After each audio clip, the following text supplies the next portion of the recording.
Welcome. I am Brian Lepask, Chief of Program Services for OPSC.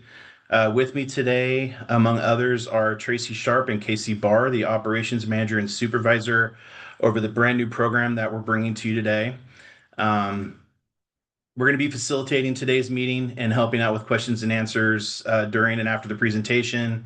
Leading today's presentation will be Kelsey Muramoto, Program Analyst in our office.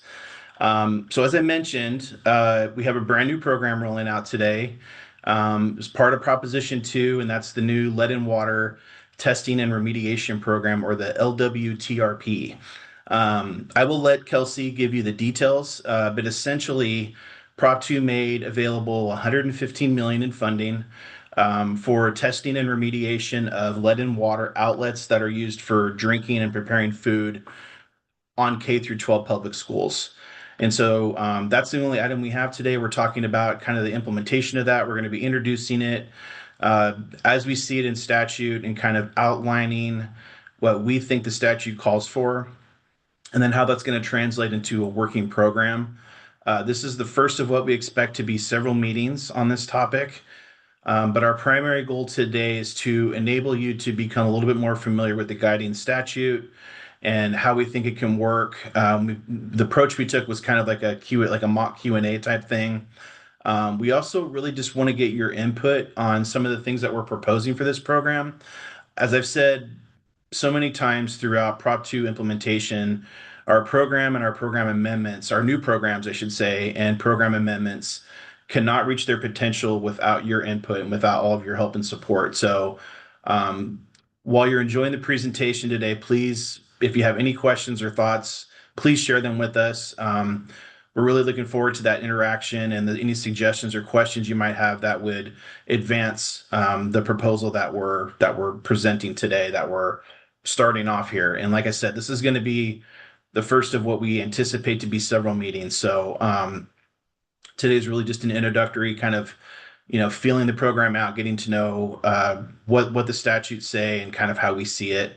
After today's meeting, we're going to start developing more of the regulatory framework and language. We're going to add nuance and complexity to what our ultimate final recommendations will be. And then at some point, we'll take them forward for state allocation board approval. And then subsequent to that, the rulemaking process with the Office of Administrative Law, and we'll have a program. So we're looking forward to kicking it off. And with that, I will turn it over to Kelsey. Okay, I'm going to share my screen.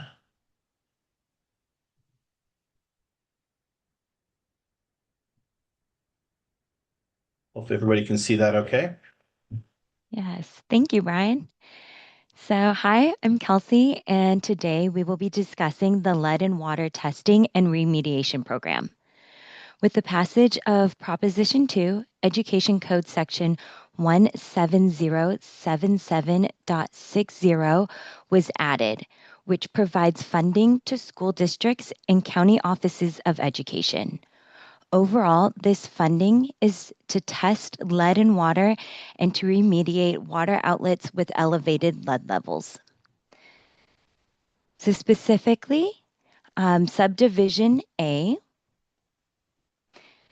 of Education Code Section 17077.60 states that the State Allocation Board, Board for short, shall provide funding for school sites built before January 1st, 2010, serving kindergarten or any grades of 1 to 12 inclusive to test lead and water outlets used for drinking or preparing food.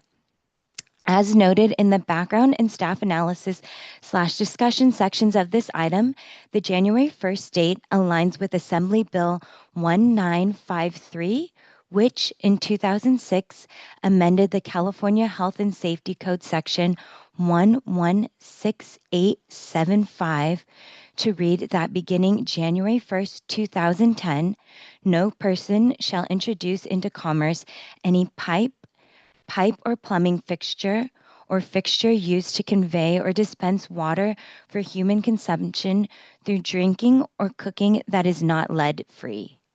Another notable piece of recent background for lead testing is in 2017, Assembly Bill 746 added Section 116277 to the Health and Safety Code, which established a requirement for community water systems to test lead levels in drinking water at all California public K through 12 school sites constructed before January 1st, 2010. Now, with the new provision of Proposition 2 to test and remediate lead levels in excess of 15 parts per billion, ppb, the district may request funding for the remediation of those water outlets. Additionally, the board will release funding using the standard modernization split, which is 60% state share and 40% local share before any local funding adjustment is made in accordance with this subdivision. Subdivision B states that the districts are required to test all outlets on the school site unless they have been tested or replaced since January 1st, 2010. Statute indicates that these test results must be provided to OPSC and the community water system that serves the district. Subdivision C states that if test results indicate lead levels exceeding 15 ppb, funding can be requested for remediation of lead levels by replacing the water outlet used for drinking or preparing food. After remediation, additional testing of the water outlet is required to ensure that lead levels have fallen below 15 ppb. Subdivision D states that the board shall establish funding cycles to distribute funds. If funds are still available after school sites remediate and retest the water outlets pursuant to Subdivision C, the board may adopt regulations to provide funding to replace any pipes or fixtures that still have elevated lead levels of 15 ppb. And Subdivision E states that the board may set a maximum grant amount for testing and remediation. Upon reviewing this statute, we researched existing recent California legislature regarding lead testing and remediation to assist us in developing this new program. For stakeholders' reference, more information can be found in the background and staff analysis/discussion sections of this item if you're interested in learning more. For today, based off our research and findings in conjunction with our analysis of statutory requirements, we will be reviewing some concepts that OPSC is exploring and presenting for stakeholder consideration today. We highly encourage stakeholders to provide feedback as a result of this meeting and look forward to conversations this meeting opens between OPSC and interested parties. All right, so from here, we'll go ahead and jump to the question and answers portion of this item.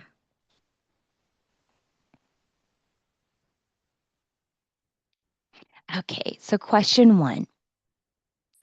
Who is eligible to request testing and remediation funding under the lead and water testing and remediation program?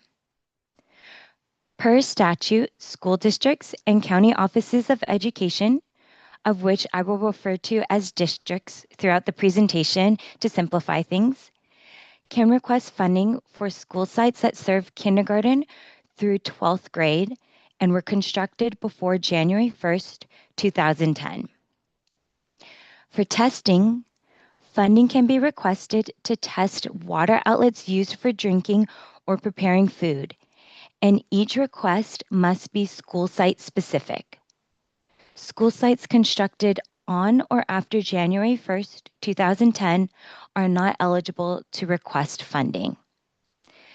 Another element to statute is that districts requesting funding must test all water outlets used for drinking or preparing food at the school site, except outlets that have already been tested or replaced since January 1st, 2010.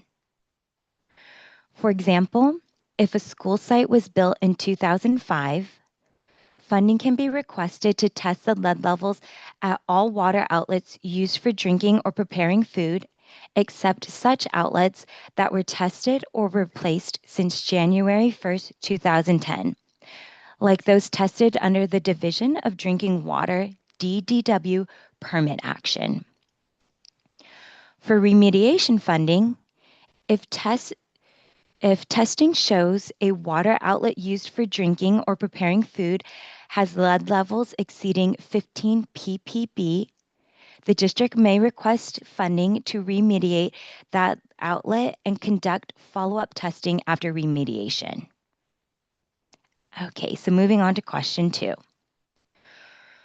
What is the proposed overall process for a school district seeking lead and water testing and remediation program assistance? So subdivision D states that OPSC shall establish funding cycles to allocate funds for this program. As a result, OPSC anticipates having at least 2 funding cycles for this program. For the first funding cycle, applicants can request funding to test water outlets. For the second funding cycle, applicants can request funding to replace water outlets that have demonstrated lead levels exceeding 15 ppb, in addition to retesting applicable water outlets to ensure that lead levels have fallen below 15 ppb. Subsequently, if funding is still available after these 2 proposed funding cycles, OPSC proposes a third funding cycle to replace any pipes or fixtures that are contributing to elevated lead levels if lead levels do not fall below 15 ppb after the additional testing has been completed in the second funding cycle. All right, so for question 3, will I be required to provide a local match for this assistance?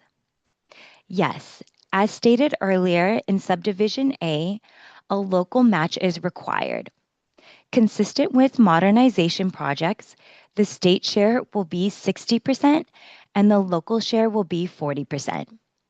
With the local funding adjustment, the state share can increase up to 5%, meaning the state share could potentially be 65%, with the local share being 35%.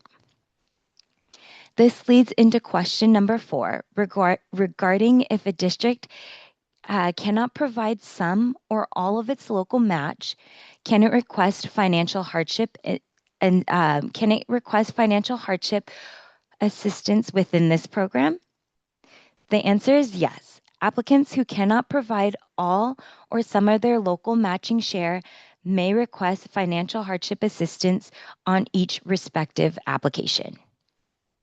Okay, so we'll pause here with the question and answers and open it up for any questions that stakeholders might have at the moment. Yeah, thanks, Kelsey. We do have one question. I'm going to read it out. It says, suppose a district has not yet tested all its facilities. Oops, sorry, my screen just went blank. What will this grant program offer to support districts that are under-resourced to facilitate testing and remediation if needed?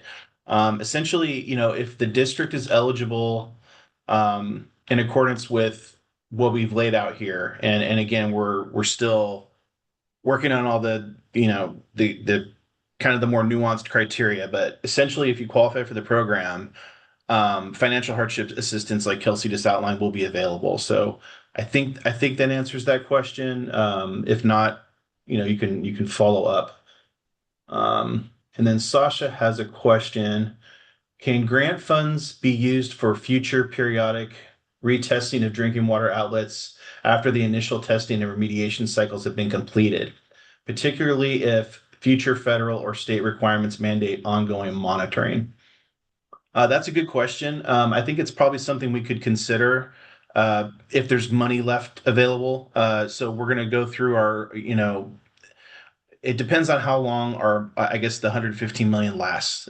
So our first funding cycle and our second funding cycle, if those use up the authority, I'm not sure if there's going to be future money available or not at that point.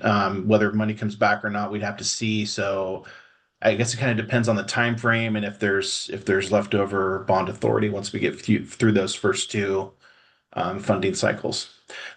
Kelsey might get into this later too, but there's also a potential for a third funding cycle of sorts where we actually go further than just testing and remediation. We actually go into the pipes and kind of a little bit deeper into the walls. So I think it would depend on our bond authority for the program.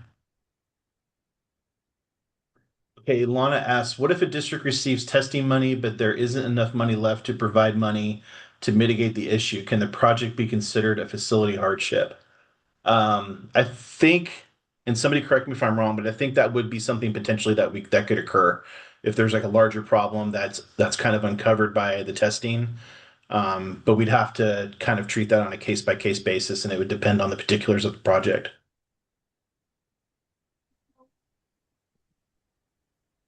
Yeah, Brian, I just wanted to pipe in that I agree with your response, and it's going to really also depend on, meeting facility hardship requirements, those standard components or standard Yes, requirements. for that program. Yeah, Yeah. yeah. Okay, seeing no other questions right now, Kelsey, I think you can continue. Okay, thank you. So we're continuing on to question 5. The statute states remediation of water outlets. What is the definition of a water outlet? A water outlet is a location where water may be consumed, like a drinking fountain, water faucet, or tap. A drinking fountain is a fixture connected to the water supply, such as fountains with or without central chillers, water coolers, bottled water filters, etc.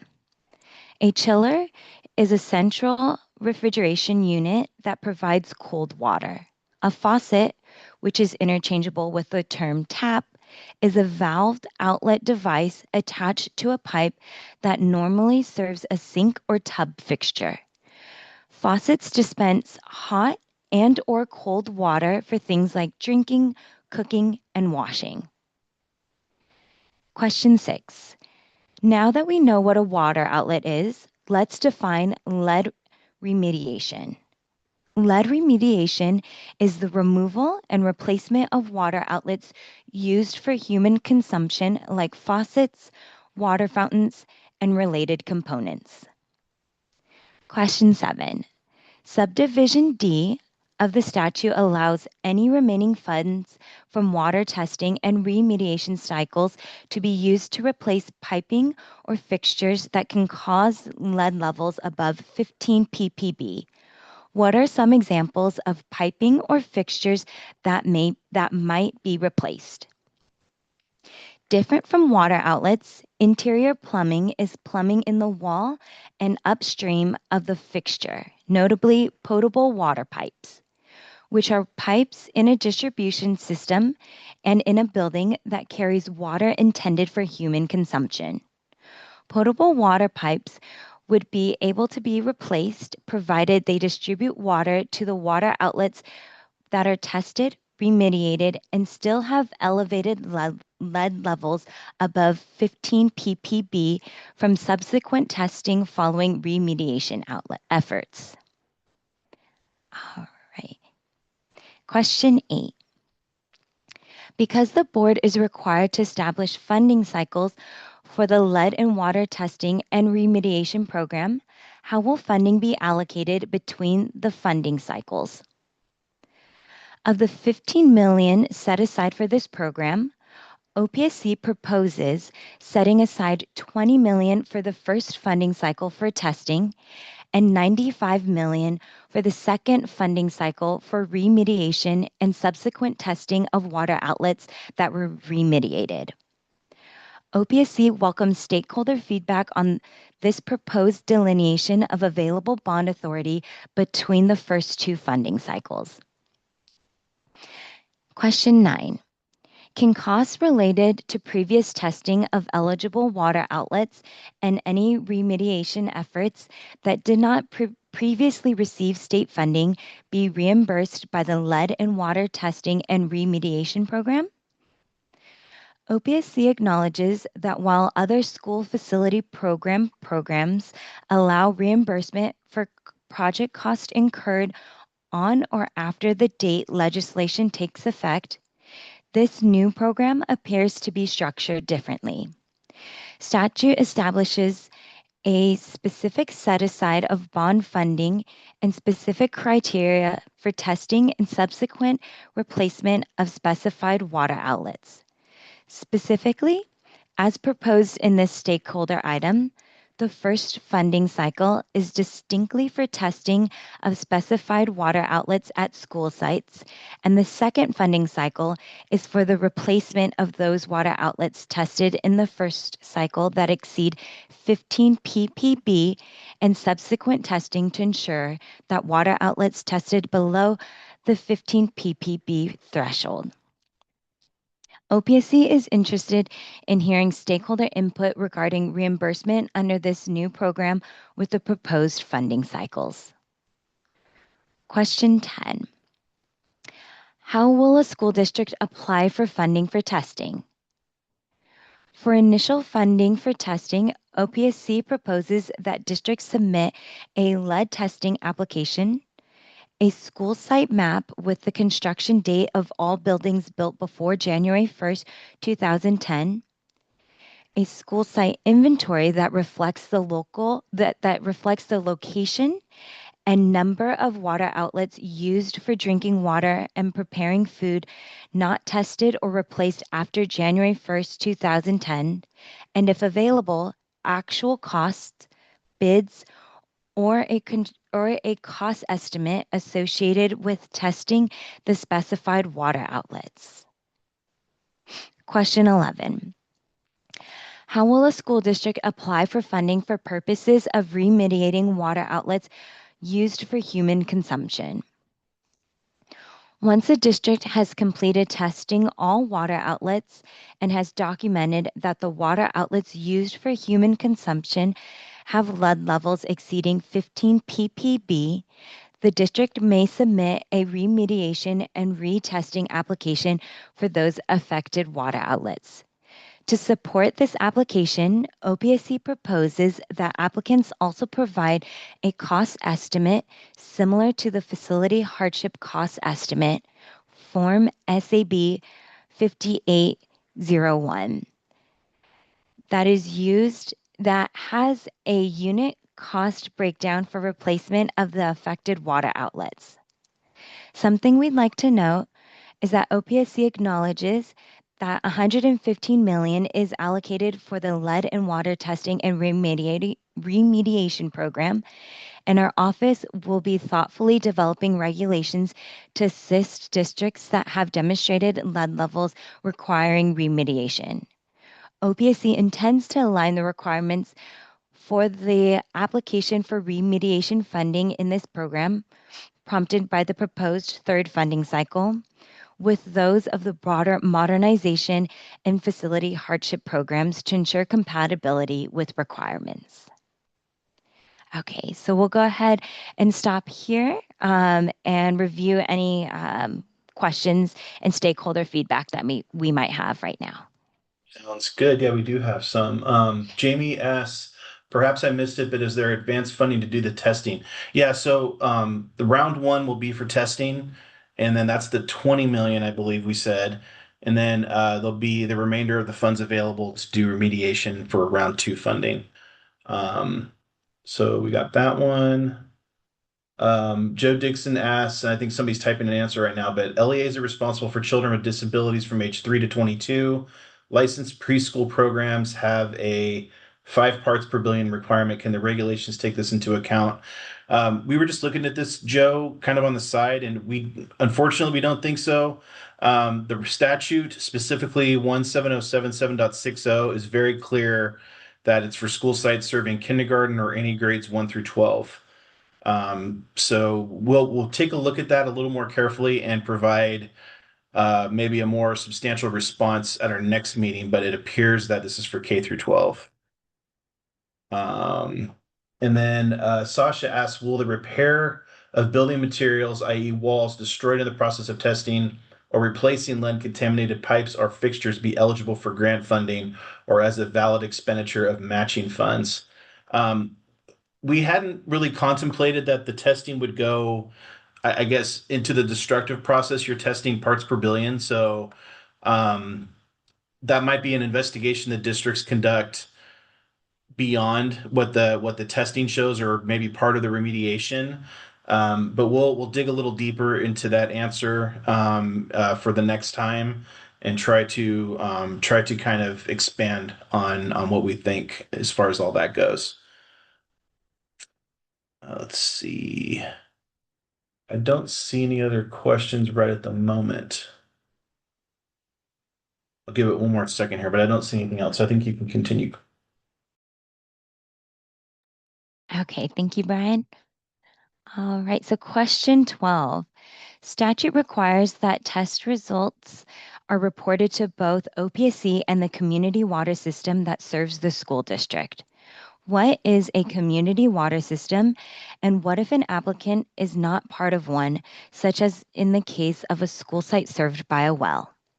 As defined by California Health and Safety Code, a community water system is a public water system that serves at least 15 service connections used by year-long residents or regularly serves at least 25 year-long residents of the areas served by the system.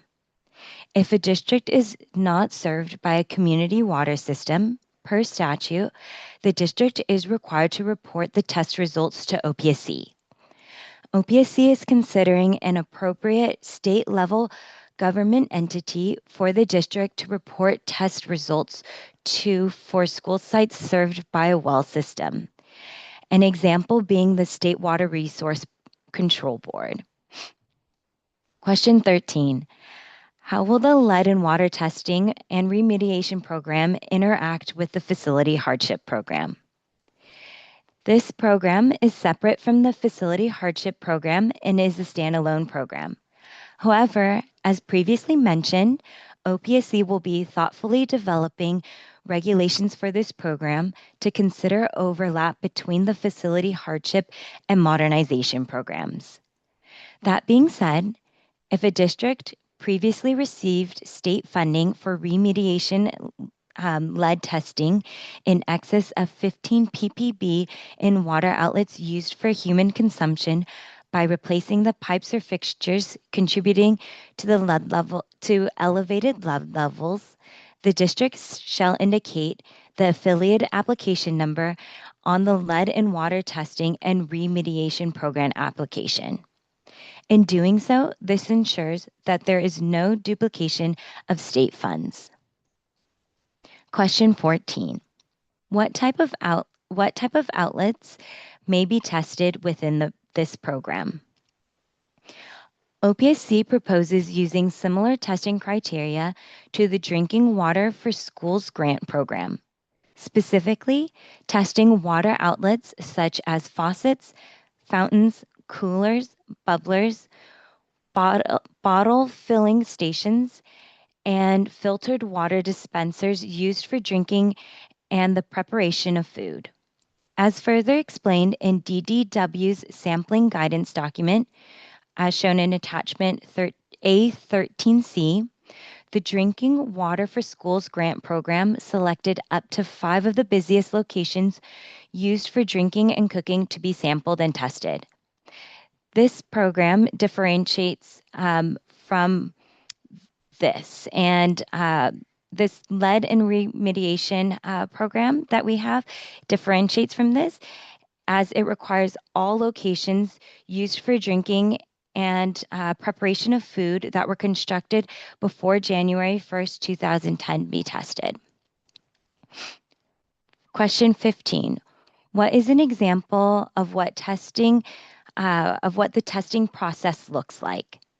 An example of what the testing process looks like is in the United States Environmental Protection Agency's guidelines for reducing lead in drinking water in schools. And this is shown in attachment A13B.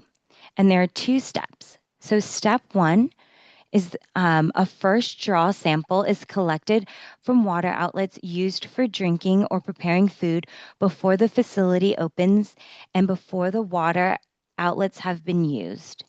A 250 milliliter sample should be taken at each water outlet used for drinking water or the preparation of food.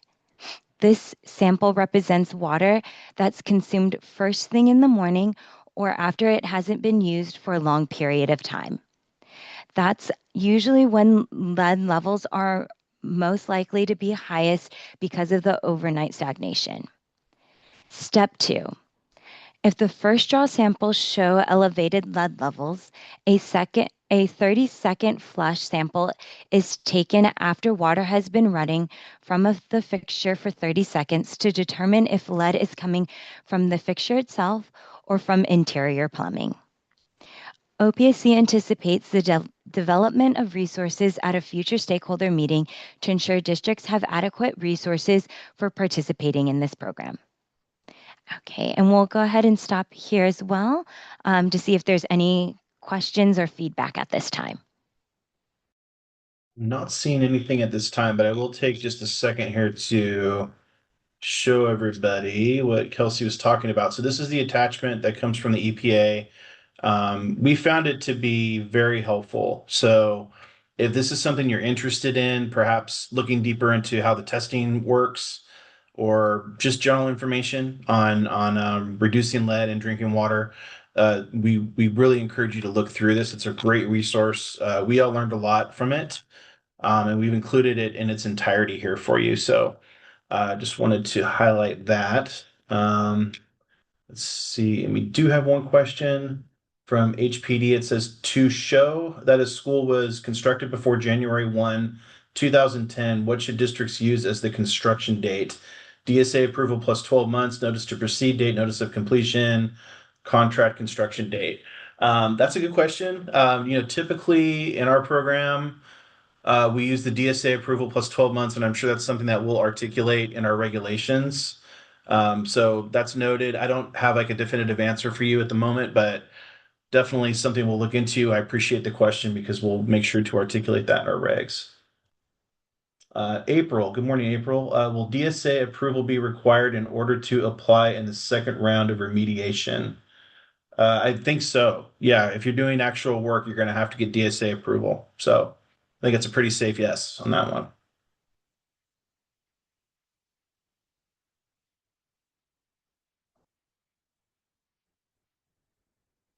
Okay, that was it for right now. All right. So moving on to question 16.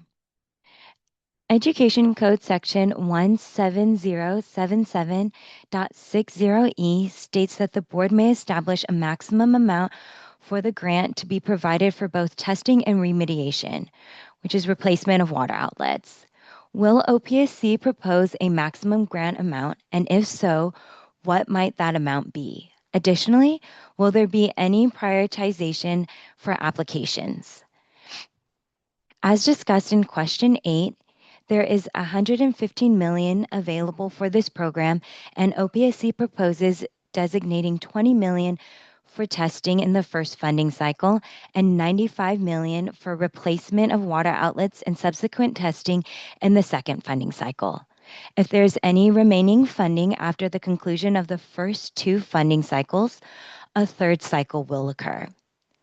OPSC understands that there are many considerations for establishing a maximum grant amount, so we are seeking stakeholder input on this concept.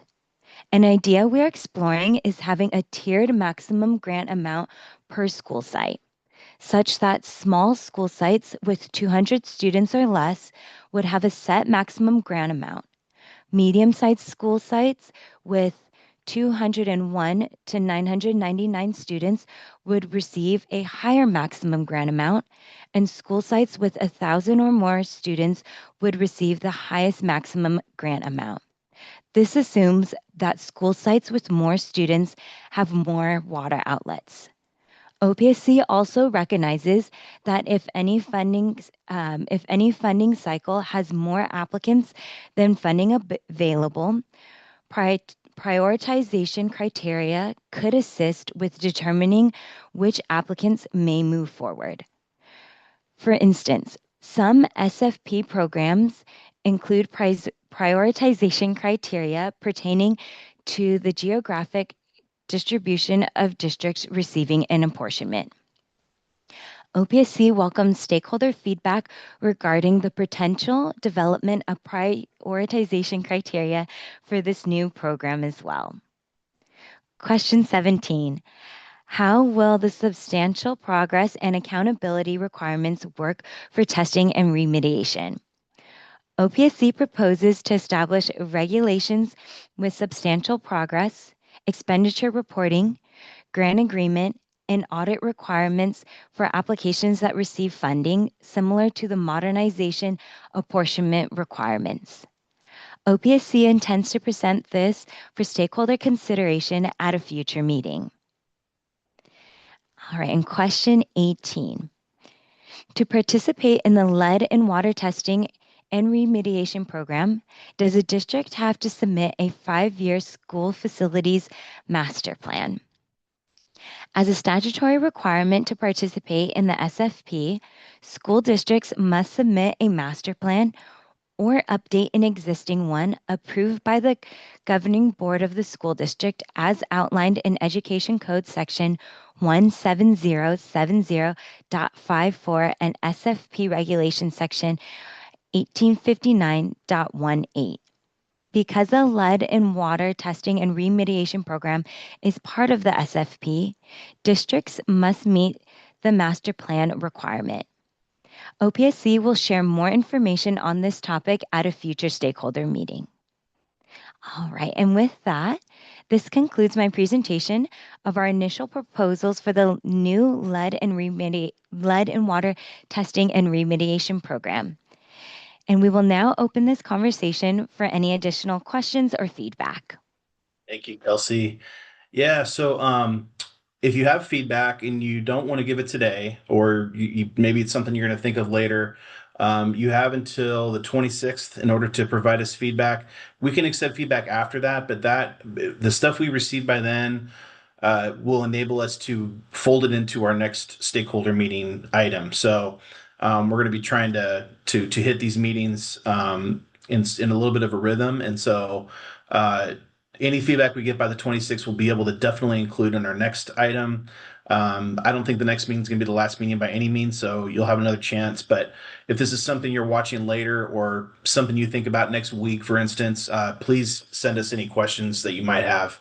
And then it's right there on the screen. You can send it to our OPSC Communications email address. April asks, okay, and so to go back a little bit to April's first question, April's asking also if CDE approval will be required. So we're talking on the side a little bit here, and we're not 100% sure about DSA approval. It might require an exemption of some kind or approval. So we're going to look into that a little bit more. We're going to have a conversation with our colleagues over there. Kind of the same thing with CDE approval. We're not totally sure, and we don't want to. I don't want to misguide you. So we're going to double check on those things. We'll articulate that more in our next item. Those are really great questions. We appreciate it. Again, it's a lot of things that to consider here. So appreciate bringing those up, and we'll get you more concrete answers next time. Jamie is asking, when do we anticipate opening the first round? I don't think we have a date in mind yet. It kind of depends on how long it takes for us to develop the regulations and get those approved. And then we'll talk about what makes sense as far as an opening date for the round. I don't really want to hazard a guess at this point. There's a lot of factors there. So some point in the future, that's a non-answer. You guys are probably all giggling at my answer about that. But I just don't know when. So I don't want to put anything out there that we might not be able to meet. But we'll be talking about that, I'm sure, before we wrap up these regulations. So that's something that will definitely come up. You're welcome. That's a bear of a question, Jamie. So if anybody else has questions, we will keep this open for a little bit. Um, but yeah, thank you, Kelsey, for the presentation. Again, we're really excited about this program, but it's very new to us. And it's a subject that, we've never really had a lot of experience in. We have had some well projects that I know of through our facility hardship program, but a lot of those, they're not really led. It's more of like a well has dried up or there's maybe arsenic in the water. But this is a new frontier for us. So we're learning a lot. Again, we really need everybody's input on this. We're going to be also be reaching out. We already have a little bit, but we're going to be reaching out to other entities that might have some expertise in this area, trying to learn as much as we can. As always, we want to bring a fair and balanced program, and so the more that we can learn, the better. And like I mentioned in my opening, the more input we can get from you or any sort of expertise or experience you can relate to us is going to be very helpful in developing what we hope to be a very popular and beneficial program for school districts out there, especially those that might be aging and having a lot of lead impact. So we're really looking forward to any kind of feedback we can get from all of you.